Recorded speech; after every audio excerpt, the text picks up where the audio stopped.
Welcome to another video of Star Wars Explained. In this video, we'll be discussing if Anakin was able to sustain his inner darkness and conquer it, remaining in the light side of the Force. This of course did not occur in Revenge of the Sith, but what would the Star Wars universe look like as a whole if he decided to remain a Jedi and oppose the Sith?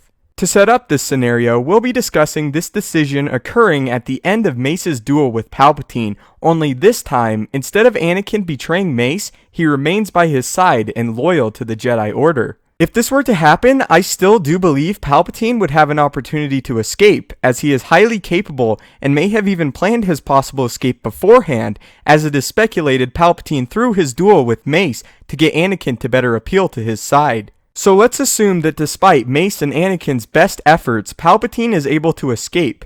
It is my belief that at this time, Palpatine would still call for Order 66, which would still succeed in killing many of the Jedi. Following Palpatine's escape, Mace and Anakin would most definitely inform the rest of the Jedi Order of the betrayal, and many would flee, but the clones would still be fairly successful and kill many Jedi, and still have extreme success with the extermination of off-world Jedi.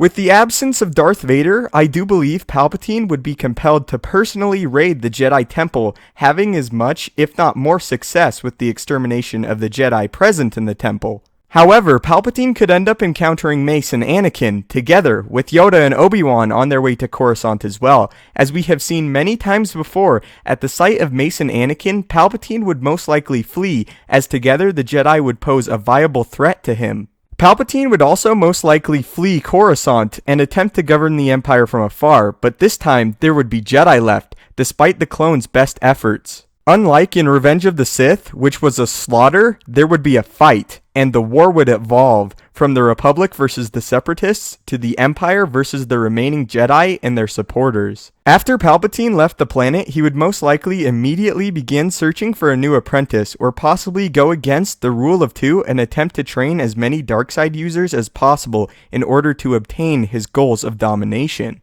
Meanwhile, although the main Jedi being Mace, Obi-Wan, Anakin, and Yoda would not like it at all, their efforts would be dedicated to the assassination of Palpatine, which would effectively cause the Empire to crumble if they succeeded. The Jedi would also be concerned with conducting a war, adopting guerrilla warfare tactics as their numbers would be few, but far from extinct.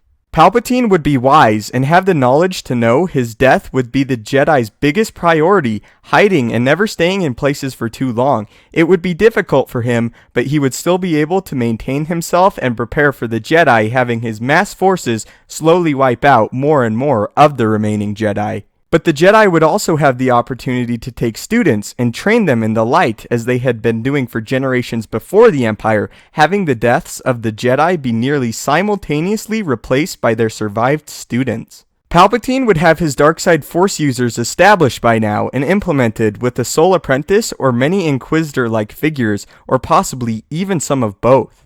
And this is where the tide of the war would turn, but not in the Empire's favor, in the Jedi's. Although it would take many years, as it took many years in regular continuity, the arrival of a group would change the whole tide, the Rebels, who would now in large part be led by the Jedi. The establishment of the Rebels would be crippling, and now the Jedi would have a large number of regular soldiers behind their ranks, along with having arguably the four most powerful Jedi still involved in the conflict. Also at this time, Luke and Leia would also be a few years old enough to begin their Jedi training, although too young to be deployed into conflicts. With their training would also come the demise of the Empire in large part, and I can see Palpatine's fate being played out one of two ways. Either he is able to escape into the unknown regions with plans to return similarly to the way the First Order did, or he would be hunted down and eventually overwhelmed and destroyed by the Jedi. So that's how I think everything would play out if Anakin never turned. While his turn assisted the Empire's rise a great deal, it was not the sole reason for its rise. Palpatine already had his plans in place, and I'm sure planned for the scenario of Anakin remaining in the light. I do, however, think the reign of the Empire would be significantly shorter and less challenged, but this would also promote a more cautious Palpatine as a result, and a huge war at first, and the Empire and the Jedi would clash, and the arrival of the Rebels would ultimately be what would bring down the Empire like it did in regular continuity. Also keep in mind, during this time, Anakin's abilities would continue to improve, and he very well could have met his potential and become exponentially more powerful than even Palpatine.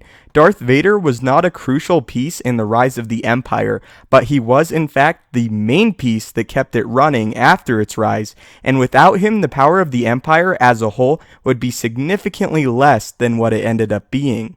So what do you think? Go ahead and leave in the comments down below how you think the Star Wars universe would be different if Anakin never turned to the dark side. Thank you so much for watching, may the Force be with you, and have a great day.